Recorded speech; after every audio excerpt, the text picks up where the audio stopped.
Бүгүн мен үчүн абдан тарыхый күн болуп отурат деп айтсам туура болот. Белгилүү Мамбет Мамакеев, Кадыраке, ошондой дагы бир чыгаандар чыккан. Эмнегедир бул поэзия кечеси башка поэзия кечелеринен абдан өзгөчө болот окшойт деген ойдо калдым да. Мен ойлойм, ошол Ысык көл өрөөнү мындай өзгөчө касиеттүү небереси, баласы, чөбөрөсү, кыбырасы ушул биз болуш керек. Оймолор эмнеден улам башталды? Бермет Айдарова инстаграмга кирип карап көрсөңүздөр болот.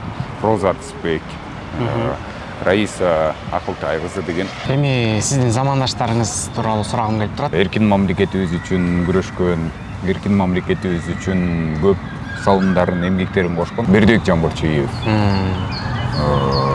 Акбар Кубанычбеков, достору, Саид Султаналиев, Төлөгөн Акын деген бар. Мен быйыл 18-ге чыктым. Анан 18 жылдык жашоомдо бир нерсени түшүндүм да. Бул дүйнөдө бактылуулук деген нерсе жок окшойт. Демек жүрөгүңүздө эси бар.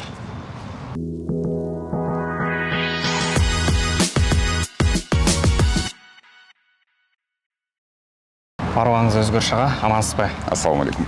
Амансызбы? Эң эле алгач алтын болгон убактыңызды бөлүп келип бергениңиз үчүн ыраазычылык билдирем. Рахмат. Бүгүн мен үчүн абдан тарыхый күн болуп отурат деп айтсам туура болот. Бүгүн мен үчүн абдан тарыхый күн болуп отурат деп айтсам туура болот. Сиз менен маектешип жатам деп айтсам туура болот. Анчалык эмес го, бирок ыраазымын. Сиз менен маектешердин алдында сиз менен мени эмне байланыштырат деген суроонун үстүндө ойлонуп көрдүм да. Эң эле алгачкысы экөөбүз тең бир Ысык көл дубанынын Ак суу деген районунан болот экенбиз. Жакшы анда. Мен Кереге таш деген айылынан болом, сиз Ак суу районунун Жергез деген айылынан болот экенбиз. Мен Жергезден, Кереге таштан белгилүү Мамбет Мамакеев, Кадыраке, ошондой дагы бир чыгаандар чыккан. Деги эле ал мен ойлойм, ошол Ысык көл өрөөнү мындай өзгөчө касиеттүү өрөөн. Ал жактан жөн адамдар чыкпайт деп ойлойм. Анан ошо жөн адамдардын небереси, баласы, чөбөрөсү, кыбырасы ушул биз болуш керек деген жакшы бир ойлор болуп калат да кээде. Ошол мен Борборго алгачкы келген жылдары элдер көп сурашат да, каяктан болосуң депчи. Анан Ысык көл облусунун Ак суу районунан болом деп жооп берсең, көбү биле беришчү эмес да. Анткени Ак суу Ысык көл облусунун башка райондорун билип, эмнегедир Ак сууну билбей калганда, маякта жүрөгүм кандайсы бир деңгээлде тыздый түшчү да. Анан ойлонуп койчумун, кээде ушул Ак суу районунан дагы мындай таанымал адамдар чыкса, ошолор аркылуу биздин районду дагы адамдар жакшылап таанып билсе депчи. Анан сиздей болгон адамдардын дагы биздин аймактан чыгып аткандыгы мени сөзсүз аябай кубандырып жатат да. Ыраазымын. Эгер ушундай адамдар билип атса, мен кылган иштеримди баалап атса, демек бул мен үчүн абдан чоң бакыт деп эсептейм да. Маектериңизди карап көрсөм, анчейин көп маектериңиз жок экен да. Маек бербейсизби же себеби барбы, кандай? Маектердин эмиден башталып атат да. Негизи мен өзүм 2017-жылы ушул улуттук телерадио берүү корпорациясынын Меңгой ФМ радиосунда иштеп баштаганбыз. Ал кезде улуттук эмес, коомдук телерадио берүү корпорациясы болчу. Азыр болсо ар кандай жарнамалык роликтерге үн коштоп, кадр артындагы үн коштоолорду жана ошондой эле соц тармактардан азыркы Instagram, TikTok же болбосо дагы бир соц тармактардан башка кыргыздын улуу, залкар, классик акындарынан тарта азыркы ушул заманбап акындарына чейинки калемдик таандык ырларды мындай заманбап форматта жасап келем. Ошол. Анан интервьюларга чакырып калганда барып коем, сүйүнүү менен, кубануу менен. Сизден менин бир байкаган нерсем, абдан жөнөкөй экенсиз да. Телефонуңузга дагы өзүм чалып байланышканда өзүңүз алып, Анан келип бергениңиз үчүн дагы бир жолу ыраазычылык билдирип кетпесек болбойт. Бул жөнөкөйлүк каяктан сизден? Же өзүңүз эле жөнөкөйсүзбү, же кандай ойлойсуз? Жөнөкөйлүк менин оюмча адамды мындай кооздоп шөкөттөп турган эң бир башкы сапат деп эсептейм. Канчалык жөнөкөй болсоң, жараткан даражаңды ошончолук бийик кылып коет да. Ошон үчүн жөнөкөй болгонго аракет кылам. Себеби жараткандын алдындагы даража мен үчүн баардыгынан кымбат. Бүгүнкү күндө Өзгөрүш Абакиров деген ысымды тааныбаган адамдар дээрлик жокко эсе деп ойлойм. Деги эле таанымалдуулук адамга кандай таасир берет экен? Чынын айтсам, мен көп деле байкабайм, сезбейм. Кадимкидей эле коомдук транспортто жүрөм. Унаап элек мен.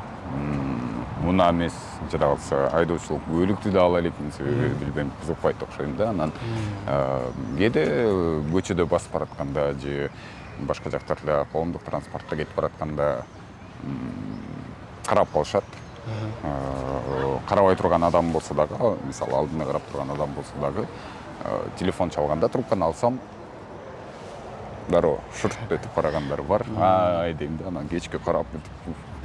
Эми адамдардын карап атканы, сага көз салып атканы байкалат, бирок таанымалдуулукту мен анчалык деле байкабайм.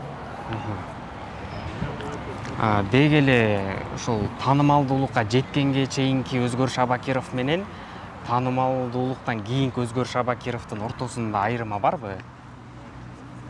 Айырма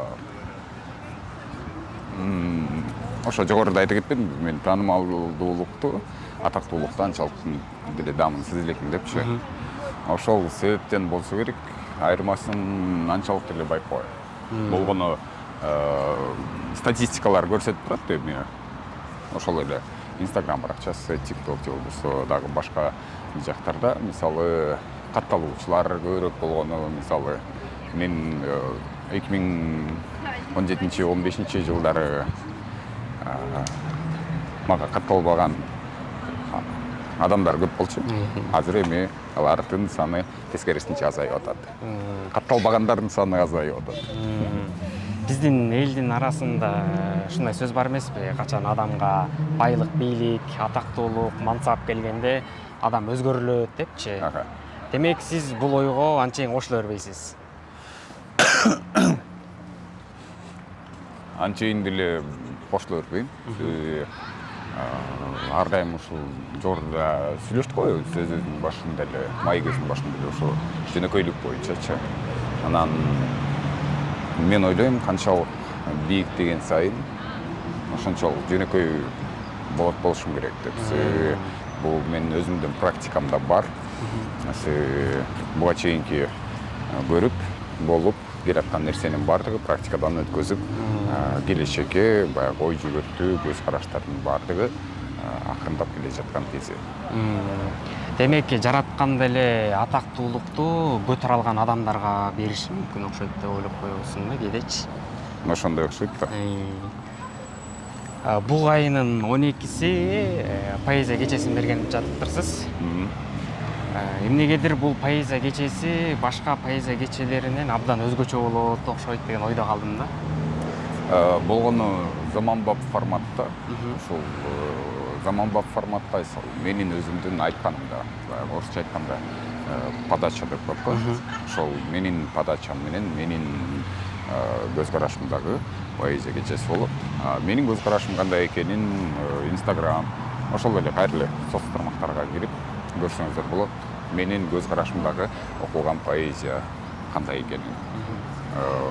Ал кечеде дагы буюрса ошондой форматтагы, ошондой жандуу музыканын коштоосунда. Анан жылдыздуу коноктор дагы бар. Ырчылардан Иса Өмүркулов, Бек Исраилов, ушул эле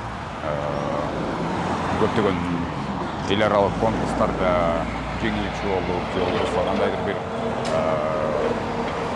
биринчиликти алып келе жаткан ушул Бек Исраилов, Нуртек Нурланбеков. Ал эми ыры окугандардан кыздар болот, дуэт окуйбуз. Бермет Айдарова, инстаграмга кирип карап көрсөңүздөр болот. Проза Артисбек, Раиса Акылтай кызы деген Татнакай кыргыздын Кымча белдүү Акылтынок бул үндүү кыздары ушул кечти кыргыз драма театрын өзгөчө бир атмосферага бөлөйт. Андыктан жалпы көрүүчүлөрдү чакырабыз. Буюрса көрүүчүлөрдү дагы чакырып кеттик. Биз дагы өзүбүздүн жалпы командабыз менен баралы деп камынып турабыз. Анткени эмнегедир менин жан дүйнөмдө ушундай бир сезим болуп атат. Башка поэзия кечелерине караганда эмнегедир бул поэзия кечеси аябай бир башкача болгондой сезим түйүлүп атат да. Башкачараак кылганга аракет кылып атабыз. Буюрса өзүңүздөр 12 майда келсеңиздер, көрөсүздөр, байкайсыздар. Анан ой пикириңиздер менен бөлүшөсүздөр. Сөзсүз түрдө. Бүгүнкү күндө карап көрө турган болсок, эмне көп, поэзия кечелери абдан көп. Кудайдын куттуу күнүндө караба, бул адамдын поэзия кечеси болуп атыптыр, тигил адамдын поэзиясы болуп атыптыр деген сөздөр жүрөт да. Анан эмне үчүн деп ойлойсуз? Акыркы жылдары поэзиянын актуалдуу болуп бара жаткандыгы. Бул жакшы да. Кыргыз акындарынын, залкар акындарынын, заманбап акындарынын баягы жан дүйнөсүндө болуп аткан нерселерди негизи эле акындар, поэзия бул жан дүйнөдөгү болгон нерселердин баардыгы калем аркылуу кагазга түшүрүлгөн сөздөр да, саптар. Анан бул нерсе болуп жатканы, бул нерсе актуалдуулукка айланып популярдуу болуп атканы бул абдан жакшы көрүнүш. Ал жакта эң биринчи кыргыздын ою айтылат, кыргыздын сөзү айтылат. Ошондой эле биздин сезимдерди кыргызча кылганга чоң таасир берет. Поэзия болсо мындан дагы өнүгүшүн каалайм, мындан дагы чоң деңгээлге чыгышын каалайм. Кыргыз поэзиясын кыргыздар эле эмес, Орто Азия же болбосо башкалар дагы угуп калышын каалайм. Ошондуктан бул нерсенин болуп атканы сонун көрүнүш. Бул нерсени кандай түшүнсөк болот? Биздин адамдардын, коомдогу жашап жаткан адамдардын жан дүйнөсү поэзияга суусап жатат деп айтсак туура болобу? Негизи эле поэзия бул ушундай бир чоң керемет дүйнө да. Адамдын ар бир жашоосунда болуп аткан, жүрөгүнө тийген нерселердин баардыгы ошо саптарда бар да. Анан качан саптарды окуган кезде, качан саптарды ошол адамдар уккан кезде, мисалы мага окшогон окуп бергендер бар да. Ошолордун үнү менен уккан кезде баягы өзүнүн жашоосундагы болгон нерселер жүрөгүнө тиет да, жыз өтүп кеткенде, анан сезимдер ойгонуп, ошол болуп аткан кырдаалга көмөгүн көрсөтөт да. Эмнегедир менде мындай бир сезим туюлат да. Кыргыз поэзиясы өнүгүп алдыга чыгып кетти, бирок кыргыз прозасы эмнегедир артта калып калгандайчы. Мунун себеби эмнеде деп ойлойсуз? Себеби колдонуш керек, окуш керек. Аларды популяризация кылганга жардам беришибиз керек ар бирибиз. Романтизациялашыбыз керек. Бардык нерсени. Ошол эле аудио китептерди жасашыбыз керек. Проза, тамсилдер, жанагы башка нерселердин бардыгын биз ушул өзүбүз качан колдоно баштаганда, ошондо актуалдуулукка айлана баштайт. Ошондуктан кайсыл жери мындай артта калып баратат, ошол жака жалпыбыз мындай кийлигишип, киришип, жардам бере коюшубуз керек да. Актуалдуулукка айланта коюш керек. Демек жакында Өзгөр Шабакировдун үнү кыргыз прозасында дагы жаңырып калат деген үмүттөбүз.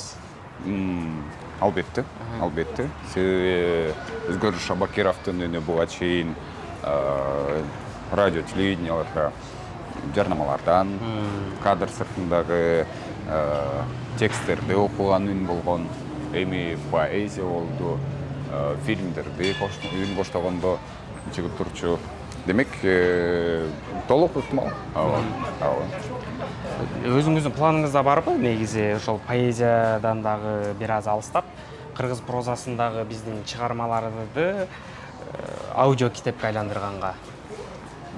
Албетте бар. Аудио китептерди биз ушул негизи жасашыбыз керек. Жогоруда айтылды го, ушул планда бар депчи. Анан кайсыл тармак мындай актуалдуу болбой атса, кайсыл тармак артта калып баратса, ошол жакка баарыбыз жапа тармак киришип, жардам бергенге, өзүбүз колдонгонго аракет кылып ийсек, ошол эле жогоруда айтпадыкпы, мисалы поэзия азыр актуалдуу болуп атат депчи. Поэзияны өзүбүз колдонуп аткан үчүн актуалдуу болуп атат. Прозаларды өзүбүз колдоно баштасак, албетте бул дагы алдыда актуалдуулугун табат деген толук ишенич бар. Мен сизди мекениңиздин мекенчил атуулу деп эсептейм. Анткени кайсыл гана иш-чара болбосун сиздин жүргөндүгүңүздү байкадым да. Колдон келишинче аракет кылабыз. Убакыттарды туура билиштирип, барып өзүбүздүн ошо кызматыбызды кылганга. Бул мекенчилдик сезим баардыгында эле болсо керек, бирок сизде өзгөчө болгондугунун себеби эмнеде деп деген ойдо калдым да. Менде мүмкүн кичинемден кыргыз адабиятына, ошондой эле кыргыздын баатырларына болгон кызыгуудан болушу керек. Себеби биздин мисалы тарыхты окубайлы, адабиятты окубайлы, ал жактагы каармандар ушунчалык кандай десем, мекенин сүйгөн инсандар болгон да. Анан ошолордун өмүр баянын, ошолордун кылган иштерин, ошолордун басып өткөн жолун окуп атып, мүмкүн менде дагы сиз берген суроо пайда болгон болуш керек дейм да. Балким бала чагыңызда адамдар дагы таасир бериши мүмкүнбү? Кайсыл адамдар сиздин жашооңузда мындай орчундуу орунду ээледи деп ойлойсуз? Биринчиден менин үнүмө ушул айтышат, чоң атамды тааныгандар. Абакирдин үнү сенде калыптыр дейт да. Экинчи таятам. Мен кичинекей кезде таятам ушул табышмактарды, жомокторду мага көп айтып берчү. Ошол көбүнчө таятаман калган болуш керек. Үн ушул чоң атаман. Анан албетте менин ата энем дагы четте калган жок. Окуйм десем, жада калса ошол айылдан 5-классты бүткөндөн кийин шаарга окууга мен окуйм деп айтсам, жок дешпей, макул деп окууга жөнөтүшкөн да. Менин ошол окууга болгон акчаларымды төлөп беришип, карап, ошого да көңүл бурушканына аябай ыраазы болом да. Ошол себептерден болсо керек менимче. Биздин элде мындай атактуу кайсыл гана адамдарды караба, көбүнчө ошол чоң эне, чоң атаман, тай эне, тайтаман алган тарбиядан ошолордун тарбиясы абдан чоң таасир берди деп айтышат да. Демек сиздин деле жашооңузда чоң эне, чоң атаңыздын, тай эне, тайтаңыздын Өзгөрүш Абакиров болушуңузга салым абдан чоң экен да. Албетте. Муну эмне үчүн айтып атам? Анткени мен дагы өзүм чоң энем менен чоң атамдын тарбиясын алган баламын деп айтсам туура болот. Баары бир алардын тарбиясы башкача да. Анан ошол чоң эне, чоң атасынан тарбия алган адамдар гана бул нерсени түшүнсө керек деп ойлойм. Ооба. Кандай десем, эми көрөрмандар азыр эгер көрүп жатышса мындай ойлоп албашсын. Ата энесинин эмес, чоң эне, чоң атасынын, тай ата, тай энесинин колунда өсүптүр деп жок. ошол баягы мезгили менен ал жака барып турчубуз да, мисалы каникулда же болбосо кичинекей чакта 2 күнгө 3 күнгө кээде ошол жака барып калганда калым келип калып калам десең калтырып кое берчү эле го. Ошол сымал эле чоң атам таятамды чоң энемди көргөн адаммын. Ошол негизи айылга барып турасызбы? албетте барып турам. Болгону биз сиздин Инстаграмдагы баракчаңыздын тарыхчаларынан анчейин көп байкай бербейбиз да. Мен негизи Инстаграмдан жашоомдун 95% ал жакта көрүнбөйт болуш керек. Соңку убактарда Инстаграмды ушул чыгармачылык катары колдонуп жүрөм. Мурун болсо эми албетте радиодо иштеп жүргөндө ушул күнүмдүк өзүмдүн жашоомду тартып чыгып, азыр болсо чыгармачылык жакка көбүрөөк болуп бараткандай. Акыркы жолу айылга качан барып келдиңиз? 1 ай болуп калды окшойт. Ушул март, 1 айдан ашып калыптыр, 1,5 ай. Марттын башында барып келгем. Өзгөр Шабакиров деген ысымдын жанында мен ар дайым оймолорду элестетем да. Эмнегедир сиз мага көбүнчө ошол оймолор менен эсимде калыптырсыз. Анан сизге суроо бергим келип турат. Оймолор эмнеден улам башталды? Оймолор биринчи кызыгуудан, экинчи ушул Кыргызстанда эмнеге Голливуд фильмдери кыргыз тилине которулбайт деген суроолор бар болчу. Анан баягы өзүм ошол теле жаатында иштеп жүрүп сурадым да, эмнеге ушундай, эмнеге мындай болуп атат десең, көптөр айтат да. Ал үчүн мындай болуш керек, өзүнчө тетиги жактан файлдары келиш керек, жанагындай шумдары баардыгы бөлүнүш керек, биринчи уруксаты керек деп ушундай сөздөр көп темалар айтылган. Анан ошончолук кыйын болсо анда өзүбүз эмнеге жасап көрсөк болбойт деген. Анан акырын мен команда карай баштадым. 2019-жылдардан баштап ушул нерсени кылсам деген оюм бар болчу. Анан бир күнү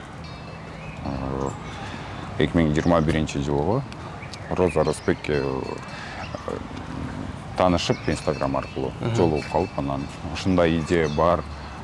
Эң башкысы кыргыз тилин колдойбуз, кыргыз тилинен үчүн салым кошобуз, жардам беребиз. Бул негизи кыргыз тили үчүн жасалган долбоорлордун бири да.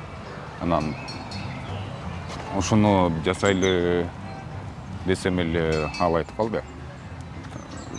Атын ушундай койбойлу деп, оймолор деп.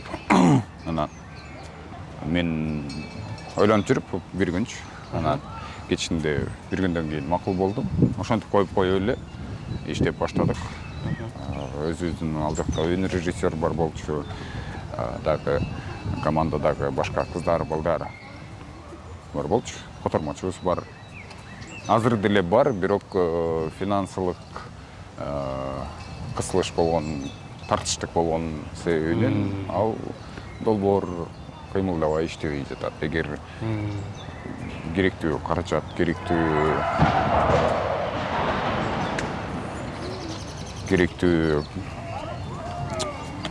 аппараттар болгондо биз албетте ал нерсени улантууга даярбыз. Демек, көрүүчүлөрдүн арасында оймолорго кол сунам деген көрүүчүлөр боло турган болсо, сиздер эшигиңиздер ачык. Албетте, ачык. Койгондо эмнегедир оймолор акырындык менен токтоп калды деп мен дагы мына ойлонуп аткам. Көрсө азыр эми сизден угуп ал суроого толугу менен жооп алдым деп айтсам туура болот. Акырындык эмес, тарс эле деп токтоп калган. Демек, мындай деп айтсак туура болот да. Биздин элдин арасында мамлекетке салым кошом, бир эле мамлекетке эмес, ошо маданиятка, биздин эне тилибизге, адабиятка салым кошом деген жаштар абдан көп. Жаштарга дагы. Жаштарга салым кошом деген жаштар дагы толтура.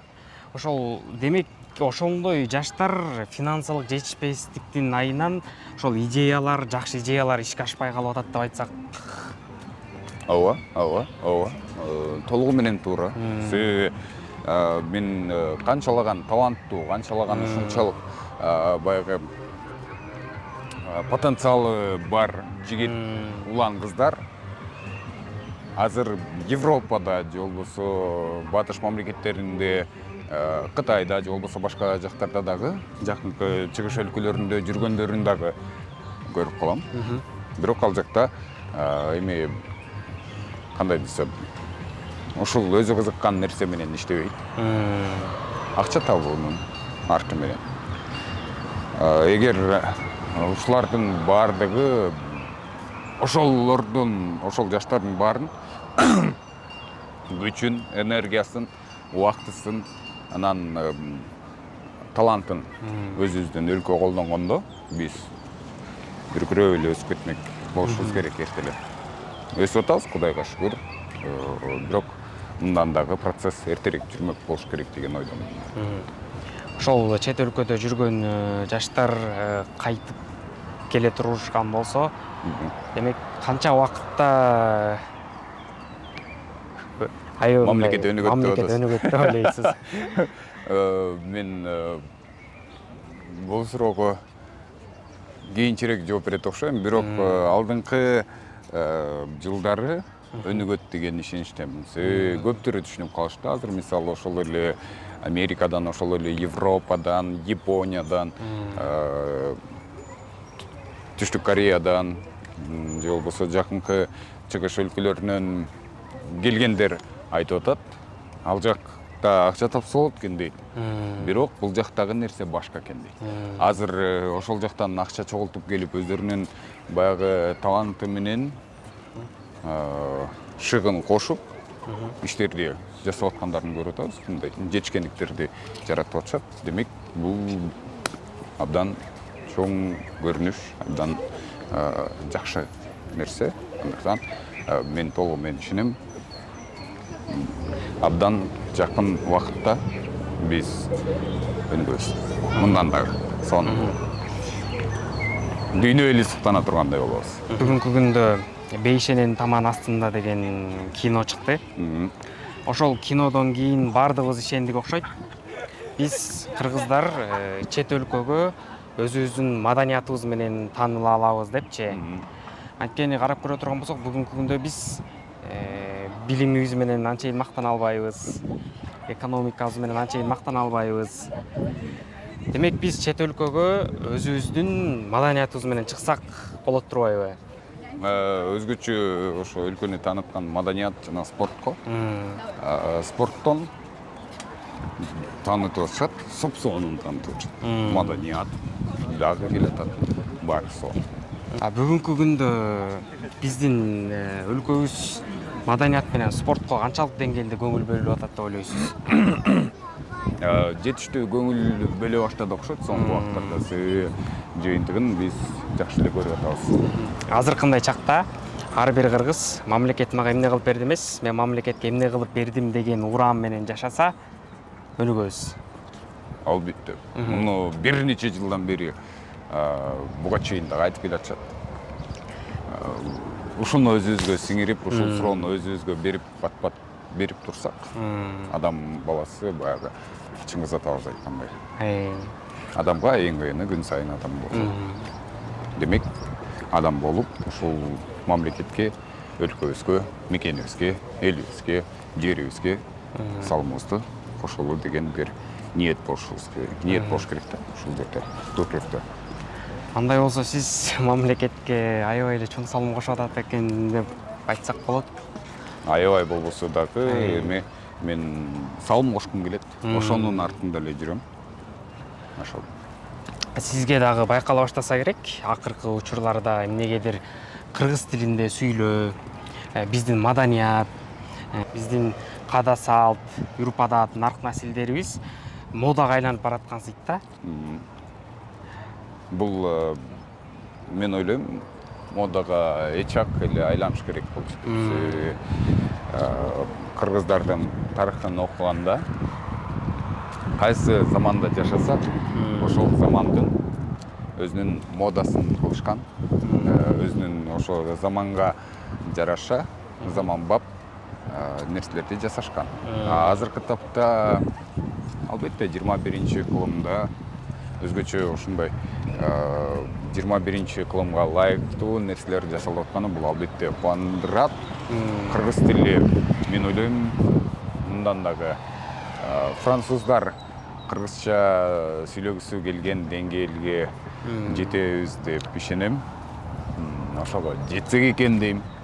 Француздар эле эмес, мисалы англичандар. Ошо эмеге Кыргызстандан башка, кыргыз элинин башка адамдар дагы Манас эпосун кыргызча окусун каалайм. Кыргыз ырларын кыргызча окуусун, угуусун каалайм. Ошондуктан биз ошол нерсеге баратабыз деген жакшы ниеттер, үмүттөр бар. Адатта биз кыргыздар колдо бар алтындын баркын анчейин биле бербейбиз. Ушундан улам суроо бергим келип турат. Биз бүгүнкү күндө Өзгөрүш Абакировду канчалык деңгээлде баалап жатабыз? Жакшы эле го дейм. Менин өзүмдүн катталуучуларым бар. Өзүмдүн кичинеден болсо дагы бүйөрмандарым пайда болуп келатат. Менин кылган иштеримди баалагандар пайда болуп келатат. Бул албетте баягы артыгын чыгарбайм, эч кимге милдет кылбайм. Болгону себеби мындай чыгармачыл адамдардыкы ошол чыгарып аткан чыгармасын же кылып аткан ишин эл баалап, эл көрсө, ошондон өткөн бакыт, ошондон өткөн сүйүнүч, ошондон өткөн кубаныч жок болуш керек. Сизди биринчи жолу таанып жаткандар дагы болушу мүмкүн. Ошондуктан мен көрүүчүлөргө кайрылып кетким келет. Урматтуу достор, биз мына ушундай эне тилибизге, бир эле эне тилибизге эмес, маданиятыбызга, адабиятыбызга, бүтүндөй өлкөбүздүн өнүгүшүнө салым кошуп келе жаткан Өзгөрүш Абакировдой болгон агаларыбызды баалашыбыз керек. Алардын кылып жаткан эмгегине кайдыгер карабастан сөзсүз түрдө колубуздан келсе көмөк дагы беришибиз керек. Ошондуктан кайдыгер карабайлы, эгерде көрүүчүлөрдүн арасында дагы жогоруда айтып өткөндөй оймолордун ишин жандандыргысы келгенге оюңуздар бар болсо, Өзгөрүш Абакиров агабызга кайрылыңыздар. Өзгөрүш Абакиров агаларыбыз сиздерди сөзсүз түрдө жылуу маанай менен тосуп алат деген ойдобуз. Албетте, ар бирин күтөбүз. Эгер көрүп жатышкан болсо, анан сиз бүгүн мени өтө эле мактап койдуңуз окшойт. Эми интервьюбуз башталгандан бери эле. Ошондуктан мактоолордун баардыгы өйдө жактагы жаратканга. Анан ошол сиздерге рахмат. Чакырып койгонуңуздарга, ушинтип менин өмүр таржымалым менен кызыгып койгонуңуздарга ыраазымын. Мен азыркы сиздин сөзүңүзгө анчейин бир аз кошула бербейм да. Анткени албетте мактоолордун баардыгы жаратканга таандык, бирок биз көзүбүздүн тирүүсүндө бири-бирибизге жакшы сөз айтып, бири-бирибизди мактап турсак, бул адамгерчиликтин эң жогорку тепкичи болсо керек.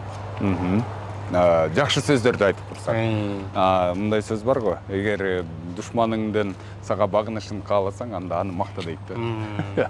Ошондуктан жылуу сөздөргө албетте ыраазымын. Анткени менин сизди мактап жатканым ыраазычылыктан улам келип чыгып атат да. Анткени бүгүнкү күндө карап көрө турган болсок, өзүбүздүн маданиятыбызды, өзүбүздүн жогоруда айткандай тилибизди деги эле мамлекетибизге өзүнүн убактысын, өзүнүн жашоосун деп коелу, арнап жаткан адамдарга мактоо айтып турушубуз керекпи деп ойлойм да. Бир аз болсо дагы. Ошол жакшы сөздөрдү айтып тур. керек да. Буларды жакшы кылып атасыз, мүмкүн кээде кемчиликтерин дагы айтып коюш керек. Буларды мындай кылыш керек. Бул жагы жетишпей атат мүмкүн. Себеби мен бардык баягы мен жакка айтылган сындарды, пикирлерди албетте баардыгын кабыл алам. Ошондуктан бир гана мактоолор эле эмес, мүмкүн сындарды дагы же болбосо көз караш, сунуштарды дагы айткан адамдардан болосуздар деген ишеничтемин. Эми сиздин замандаштарыңыз тууралуу сурагым келип турат. Бүгүнкү күндө кайсыл замандаштарыңызды жогору баалайсыз? Бүгүнкү күндө алар абдан көп да. Анан биринин атын айтсаң бири калып калат да. Айтып коет го. Оң бетиң өпсөм, сол бетиң калат деп. Ошондой болуп калбасын. Мыктылар абдан көп. Азыр Кудайга шүгүр ушул соц тармактар бар. Алар аркылуу кимдин эмне иш кылып атканын өзүнүн баракчасынан, өзүнүн каалагандай, өзүнүн эмнени айткысы келип атса ошону айткан деңгээлге жетип турган кезибиз азыр. Ар кимибизге мындай эркиндик берилген. Ушундай эркин мамлекетибиз үчүн күрөшкөн, эркин мамлекетибиз үчүн көп салымдарын, эмгектерин кошкон мынакей 100 жыл мурун ушул биздин аталарыбызга ыраазычылык билдиришибиз керек. Ошол эле Жусуп Абдрахманов, Касым Тыныстанов, Иманалы Айдарбеков, Ишеналы Арабаев, Төрөкул Айтматовторго биз ыраазычылыгыбызды билдиришибиз керек. Мисалы, бүгүнкү күндө акындардан кимди айтып кетмекчисиз? Жашыраактардан, Жаштардан деп коелу.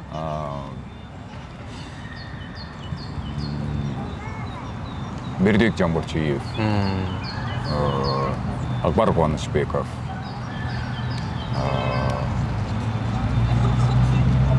Максат Жангазиев, досторум бар. Досторуңуздан айтып Досторум. кетиңиз.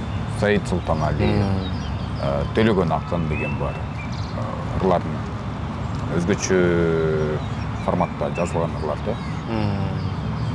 Топ 5 ушулар акындардан. Мен быйыл 18-ге чыктым.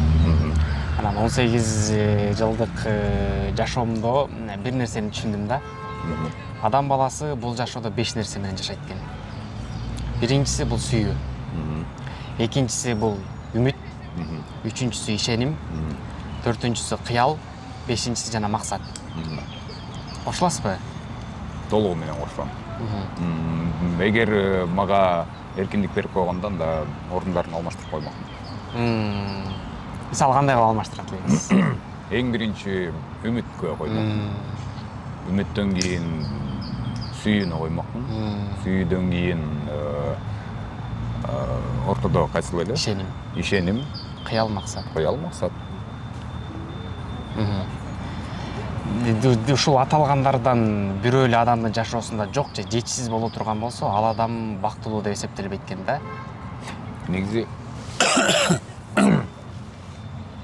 бактылуулук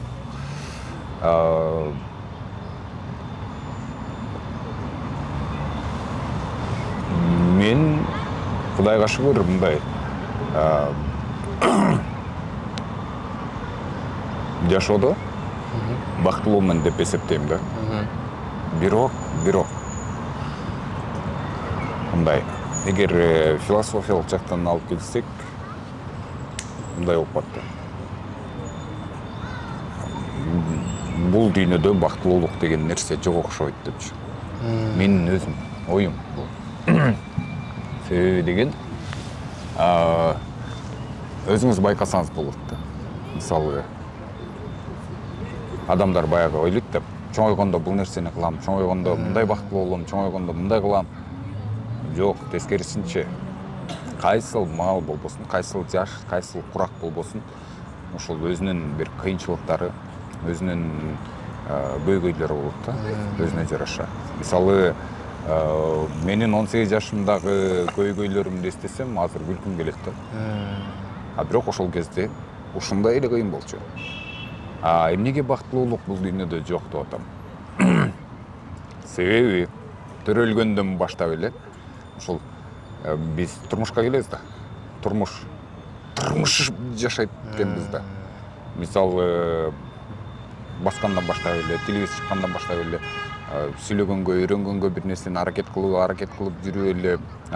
Менин оюм боюнча бактылуулук деген мындай эч бир нерсени ойлонбошуң керек. Эч бир нерсе бул калып калды, дебеш керек да. Ошон үчүн мен ойлойм, бул дүйнө негизи бул дүйнөдө бактылуулук жок болуш керек да. Болгону мүнөттөр болот, учурлар болот. Мындай адам өзүбүз да бактылуубуз, ооба деп айтабыз, бирок чын-чынына келгенде, мисалы тойлорго, той аштарга, жакшылыктарга мындай бир өзгөчө кубанта турган жерлерде, ошол учурларда мындай кубанып атсаң дагычы, жыргап атсаң да бир ичиңде бир нерсе бар да. Дегене болуш керек эле дегенчи. Мисалы адамдарга бактылуу болуп көрүнө бересиң, күлүп жылмайып жүрөсүң, бирок мындай баары бир нерсе жүрөгүңдө үйүп турат да. Баары бир. Мисалы көптөр айтат го, мен бала чагымды сагынам, же болбосо мен бул убагымды, бул курагымды сагынам деп. Мен андай да сагына албайм. Себеби бала чакта жыргал болчу дейт. Билбейм, мен үчүн бала чакта жыргал эмес болчу. Эми жыргал эмес болчу десе, мунун ата энеси эмеге эркелеткен эмес го дешпесин. Жок, эркелеткен. Эркелеткен, караган, тарбиясын берген, акыл насааттарын айтып, урушчу жерден урушуп, көңүлүмдү көтөрчү жерден көтөрүп болгон. Эми бул жашоо да. Баардык нерсеси болгон. Бирок, мисалы айта кетейин, окуу элекке чейин ошол коом менен таанышуу, адамдар менен таанышуу, билбейм, мага ойногон көп деле кызык эмес болчу. Бир жактарга барганда чоң кишилерди карап, булар эмнени сүйлөп атат, эмне кылып атат деп ар кимдин оозун карап жүрүп эле ушундай болчумун да. Алардын темасын түшүнгөнгө аракет кылып, кийин булардын баардыгы баягы өсө береткен, айтып атпаймынбы, ошол жаш курагына жараша өзүнүн көйгөйү, өзүнүн маселеси болот деп. Ошол себептен мындай жүрөк тынч эмес. Баары бир тынч эмес. Мисалы өзүңдүн жакын адамдарың менен сүйлөшүп атасың, мындай жүрөгүң тынч, жакшы, бирок бир нерсени ойлоп турасың да. Эртең жумушка барыш керек, же болбосо ойлобойн десең деле ал келет да. Мээңде турат да, эртең жумуш, же болбосо эртең бул ишти кылыш керек, же болбосо бул нерсени жасап коюш керек эле, бул нерсеге жетишпей калсам кантет. Бул нерсени мындай болуп, анан ал эми эртеңкини ойлоп аткан убакыт башка, бирок ошол учурда мурунку болуп өткөн нерсени өзгөртө албай калганың бул өзгөчө, өзүнчө нерсе да. Себеби эртеңкини күтүп, өзүң каалагандай жасап койсоң болот, кечээки нерсеге өкүнсөң ал кайтып келбейт. Жүрөгүңдү өйө берет. Ошон үчүн айтышат, ойлонбош керек, мындай кылбаш керек, тигиндей кылбаш керек деп. Адам ойлонгонго жаралган, мээси бар. Ошондо сиздин пикириңиз боюнча бактылуулук бул адамдын жан дүйнөсүнүн тынчтыгында. Албетте. Мен кайсыл жерге барсам да сурайт да, сиз үчүн бактылуулук эмне деп. Бактылуулук бул адамдын жан дүйнөсүнүн тынчтыгы. Жан дүйнөнүн тынчтыгы. Себеби жан дүйнөң качан тынч болот, ошондо сен бактылуусуң. Мисалы айтып атпаймынбы, ошол бактылуу мүнөттөр гана болот. Мүнөттөргө деп секундтар гана болуп калышы мүмкүн. Мындай бактылуу өмүр деген нерсе айтып атпайбы, ошол мисалы пианино, фортепиано, рояль, жанакы ак кара клавишалар менен, баскычтар менен басканда анан жагымдуу музыка чыгат. Ошондой эле жашоо бул пианино. Анда адамдар биз жан дүйнөнүн тынчтыгына кантип жетишсек болот? Жан дүйнөнүн тынчтыгына мен өзүм көп аракет кылып жүрөм. Ошол жашка чейин эми азыр мүмкүн көрүп аткандар, ой, бул кичинекей балдар отуруп, же болбосо жаштар отуруп эмнени сүйлөп атат деши мүмкүн. Бирок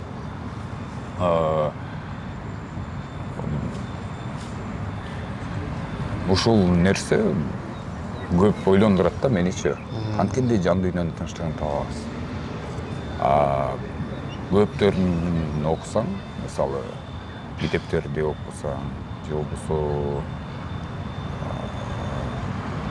акыл кеңештерди окусаң, бул өзүң каалаган, өзүң сүйгөн ишти аркылуу ошол ишти жасоо. Ошондо адам башкаларга, башка убактарга караганда, башка эмне деп коебуз, башка учурларга караганда адам качан өзүнүн иши менен алектенип, өзүнүн сүйгөн ишин жасаган кезде көбүрөөк рахат алып, көбүрөөк энергия алып, көбүрөөк жан дүйнөсү тынчыраак болот экен да. Анан мен ошого көбүрөөк аракет кылып атам. Ошондо Өзгөр Шабакиров азыркы учурда бактылуубу? Албетте. Азыркы учурдабы? Азыркы учурда. Азыркы учурда. Ооба.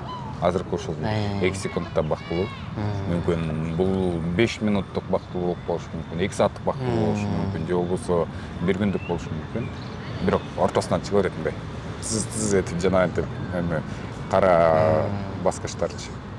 Агын жерге басып кетип бартасың, бирок жагымдуу музыка чыкпай аткан үчүн карасында басып коюп атасың деген сөз да. Бул жашоодо баардык адам 200 дейт да. 200 болгондо адамдар көпчүлүккө чыкканда башкача дейт. Ал эми жалгыз калганда башкача дейт да. Бул ойго кошуласызбы? Толугу менен кошулам. Мен жада калса 200 эмес, андан да көбүрөөк болушу мүмкүн деп ойлойм. Бирок азыр биз эмесин айтпай элебиз да, мисалы алдамчы 200-дүүлөр бар го. Андай эмес. Мисалы кээ бир адамдарды байкайм, мындай жада калса 300 болушу мүмкүн, 400 болушу мүмкүн. Ар кимге баягы индивидуалдуу мамиле жасайт да. Ошол адамдарды мен абдан баалайм. Себеби деген келип ал адамдын көңүлүнө, ал адамдын ошол кабыл алуусуна жараша мамиле жасаган адамдарды бул мен ойлойм эң ушул адамдардын эң жогорку бөлүгү ушулар болуш керек деп. Адамды карап, ошонун көңүлүнө жараша мамиле жасагандар, жүзүн жылмайып тургандар, жан дүйнөсүндө борон болуп атса дагы сага жылмайып жакшы мамиле кылгандар ошол адамдык сапаттын эң жогору жагында турат деген оюм бар да. Өзгөр Шабакировдун жан дүйнөсүнө жалгыздык жакынбы же көпчүлүк жакынбы? Чынын айтканда эми жалгыз деле жүрө берген болбойт. Жалгыз бир гана жаратканга жарашат, бизге жарашпайт. Кээ бир учурлар болот, жалгыз калгың келет. Кээ бир учурлар болот, көпчүлүктү каалайсың. Кээ бир адамдар бар да, жалгыздык жакшы экен. Мисалы, тиги жалгыздыкты жакшы көрөт экен, демек мен да жакшы көрүшүм керек. Тиги көпчүлүктү жакшы көрөт экен, демек мен да жакшы көрүшүм керек. Жок, өзүңүздүн жан дүйнөңүз ошол мүнөттө эмнени каалап атат, ошондо болуш керек да. Өзүңүздүн адамыңызды таптыңызбы? Тапкам. Кудайга шүгүр. Канча убакыт болуп калды? Билбейм, эле го дейт. Демек бул көрүүчүлөргө жаңылык болот. Буга чейин эч жерге айтып элексиз. Сурап калса айтып коем. Ошол. Демек жүрөгүңүздүн ээси бар. Жүрөктүн ээси бар. Азырынча ачыкка чыгарайын деген оюңуз жокпу? Жок. Бул нерсе тынчтыкты каалайт болуш керек. Бакыт тынчтыкты сүйөт демек. Бакыт тынчтыкты сүйөт. Жан дүйнөдө тынчтыкты сүйөт. Кошунабыз максатта тынчтыкты сүйөт. Кыскасы бүтүп барат тынчтыкты сүйөт. Канча убакыттан кийин чыгарайын пландап жатасыз? Буйрган күнү. Буйрган. Буйрса эле чыгарам. Мындай эч нерсени жашырбайм. Бул жашырчу нерселер эмес. Жашырчу нерселер бар. Жашырбачу нерселер бар. Адам өзү жан дүйнөсү эмнени каалап атса, ошону кылыш керек. Анан буйрук. Адам өзүнүн адамын тапканда кандай болот экен жашоо негизи? Баары өзгөрүлөт, адам жакшы жакка өзгөрүлө баштайт деп айтылат го. Жакшы жакка өзгөрө баштайт. Себеби деген. Себеби ал сен эки адам үчүн ойдоно баштайсың. Эми мен үйлөнө элекмин албетте. Бирок баягы билесиң да. Бир адам бар экенин. Ошол себептен өзгөрөт деп айтышат болуш керек. Убактың, графигиң, адамдарга болгон мамилең, ошондой эле ал адам болгон мамилең дагы, кыялың өзгөрө баштайт да.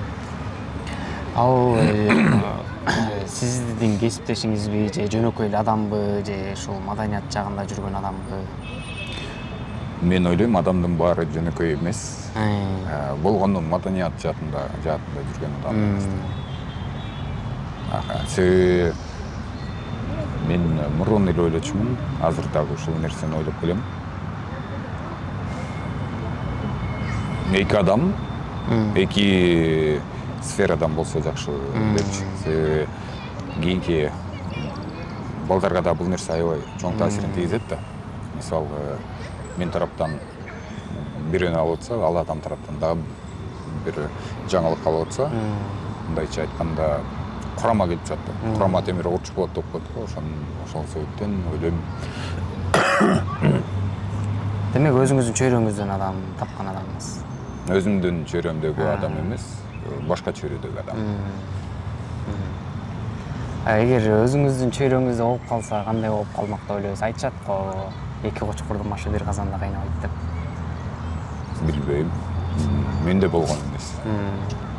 Эл көзүндө жүргөн адамдар качан өзүмдүн жүрөгүмдүн ээсин таптым деп айтканда, күйөрмандар азайып кетет деген коркунуч бар да. Эми күйөрмандар мага мисалы канча кыз бар дейли да. Анан баары мага турмушка чыкмак беле. Бирөөсү чыгат да. Анын бирөөсү эле да. Ошол эле. Өздөрү деле билет, аны мага мисалы ошолордун бирөөсү эле экенинчи. Же мен ошолордун бирөөсүн эле болорумду билет. Анан билбейм, эч кандай деле кыйынчылык, эч кандай деле анчалык оорлото бербеш керек деп. Ошондо ала турган болсок, жогоруда айтпадыкпы, 5 нерсени. Өзгөр Шабакировдо ошол 5 нерсе тең азыр бардыгы бар жайында. Балким бир нерсеси жетишпейт абы. Жок. Бешөө билбейм, бешөөнү мен кичинекей кезимден баштап эле бар го дейм. Мисалы сүйүүнү айтып атпайсызбы? Сүйүү десе эле бул эки жаштын ортосундагы болуп аткан сезимдер эмес да. Ооба. Мекенге болгон сүйүү, үй бүлөгө, ата энеге, бир туугандарга, жакындарга болгон сүйүү. Бул дагы сүйүү. Ал кичинекей кезден бери эле ушул нерсе 5 сапат менде бар болгон. Арттагы өсүп келе жаткан жаш жеткинчектерге кандай кеңеш берет элеңиз? Биринчи ата энеңерди окугула. Экинчи билим алып окугула демекмин. Үчүнчү бардык нерсени көрүш керек. Мисалы кээде болот да. Бүгүн туруп, эгер мектепте окуп жүргөн болсоң, бүгүн туруп бир нерсени жасагың келет да. Бүгін тұрып мүмкін китеп оқуым келет, бүгін тұрып ыр жазып көргім келет, бүгін тұрып қол эмгек кылып бир нерсе жасап көргүм келет. Же болбосо кичинекей кезде мисалы менде мындай ойлор бар болчу. Бир коёндорду саткым келчү да. Ошол кезде. Бирок айтып жүрүп ошол нерсени эмнегедир реалдуулукка айлантылган жокмун. Ошондо азыр ойлосом, ошондо жасап койсом болмок экен дейт да. Көрмөкмүн да. Бирок азыр ичимде айтып коймокмун. Мен 5-классымда ушундай кылгам депчи. Сыймыктануу. Ошону кыла албай калганым үчүн бул жашоомдо чоң сабак болгон. Бир нерсени ойлодумбу, жолун биринчи жараткандан сурайм. Анан өзүм аракет көрө баштаганда сөзсүз түрдө болот да. Ошон үчүн айтам, ата-энелерге окугула, билим алгыла, жаратканды унутпагыла. Жараткан бар, кайсыл өзгөчө жаштын тилегин жараткан берет дейт, андыктан жараткандан чоң эле көп эле нерселерди сурагыла дейт. Ушул нерсенин баардыгы кыял беле же тагдырдын буйругу болду деп ойлойсузбу? Негизи кыялдан башталат да. Анан тагдырдын буйругу мындай да. Сага эки жол берилет. Эгер ушуну тандап бол жагы менен бассаң, сенин тагдырыңа башка нерселер жазылган. Бул жак менен бассаң, буга ушул нерселер жазылган. Ичинде кыйынчылыгы, жыргалчылыгы, ачуусу, таттуусу, агы, карасы, өйдөсү, ылдыйы, ысык, суугу баары бар да. Бул жакта деле ошондой, бирок мунун алып барган аягы, соңу башка жак болот. Мунун алып барган соңу башка жак болот. Мен бул жагын тандап кеткем дейт. Же бул жагынчы. Экөөнүн бирөөсүн тандагам, ошол тагдыр менен келет. Эгер мүмкүн башка нерсени тандаганда, ал жактагы кыйынчылыктарды, ал жактагы ошо кыял ушул жакта турат да. Бул жакта туруп, бул жакты кыялданасың, максат коесуң, анан жолуңа чыгасың да. Ушул жолдо кетип баратканда, азыр мен ушу жолдо кетип баратам деп ойлойм да. Азыр ушу жолдо кетип баратсам, 20 апрелде саат 12-де сиз менен жолугуп, сиз менен маектешип сүйлөшөт экен деген. Ушул бул жакта жазылып турган да. Мисалы мен бир убактарда Америкага кетем деген кыялдар бар болчу. Пландар бар болчу. Мүмкүн ал жакка кетип калганда анда азыр экөөбүз мүнөт сүйлөшпөйт болчубуз да. Ошол. Элибиз айтышат эмеспи, бөтөн элде султан болгончо өз элиңде ултан бол депчи. Балким сиздин өзүңүздүн өлкөңүздө калып калганыңызга жаратканга рахмат айтышыбыз керек анда. Рахмат. Анткени сиз айтып атпайсызбы, аябай мактап атасыз депчи. Болгону мен мындай ойдо калдым да акыркы учурлардачы. Качан гана биз адамдын көзү өтүп кеткенден кийин ал адамга мактоо сөздөрүн, жакшы сөздөрүн арнай баштайт экенбиз да. Анан өзүмө ушундай бир сөз бердим. Өзүмдүн элимдин эртеңи үчүн эмгектенип жаткан сизге окшогон замандаштарыма, ал замандаштарым ал сөздөрдү кандай кабыл алат мени кызыктырбайт. Баардыгына мактоо сөз айтып, баардыгына жакшы сөз айтуу бул өзүмдүн милдетим деп эсептеп мойнума алдым да. Ошондуктан мен ошол милдетимден кутулуп, ошол милдетимди аткаруу максатында сизге болушунча жакшы сөздөрдү айтып, балким бул сөздөр сиздин эртеңки ишиңизге дагы кандайдыр бир таасирин, жакшы жагынан таасир бериши толук мүмкүн. Сизди мактап атканымдын, сизге жакшы сөз айтып атканымдын бирден бир себеби ушунда болуп жатат да. Чоң рахмат. Аябай ыраазымын. Айтып атпайбы элибизде, жакшы сөз жан эргитет депчи. Ошо жакшы сөздөрүңүздү аябай эле сиз дагы ушул кыргыздын кыраан жигиттеринин бири болот деп ойлойм. Сиз 18 жашта ушул нерселерди кылам, ушуга аракеттеримди жумшап атам деген бул албетте чоң көрсөткүч. Ийгилик сизге. Чоң рахмат. Бар болуңуз. Кыргыздын ушул камын көргөн, эл жердин тынчтыгын ойлогон, эл жерге, өлкөгө, мамлекетибизге салымын кошом деген жигиттерден болушуңузга тилектешмин. Келечекте чоң ийгиликтерди багындырышыңызга тилектешмин. Чоң рахмат. Анда акыркы көчүрүүнүн акырын мындай кылалы. Биз кийинки маекти сиз сунуштаган адамдан алып көрөлү. Кандай ойлойсуз? Макул. Бир 3 адамды сунуштап кетиңиз. Кимдерден алалы?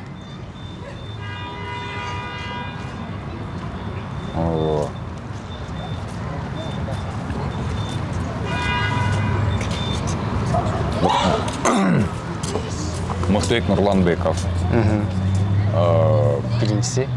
Биринчиси Мыктыбек Нурланбеков.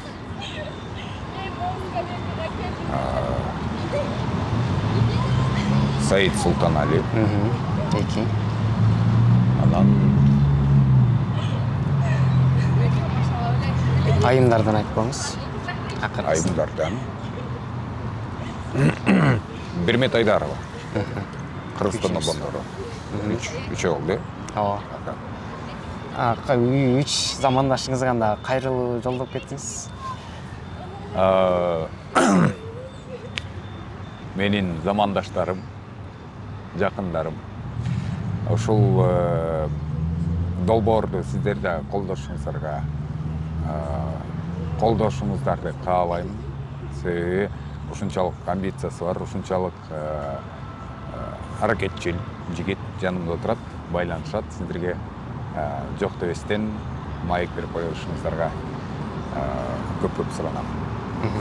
Башында дагы ыраазычылык айтып өттүм, аягында да айтып өтөйүн. Алтынай болгон убактыңызды бөлүп, кайдыгер карабастан келип бергениңиз үчүн дагы бир ирет ыраазычылык билдиребиз.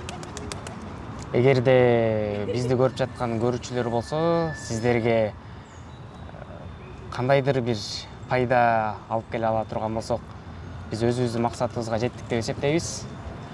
Бүгүн дагы мына ушинтип элибиздин эртеңи үчүн эмгектенип келе жаткан дагы бир мыкты инсаныбыз Өзгөр Шабакиров агабыздан маек алдык.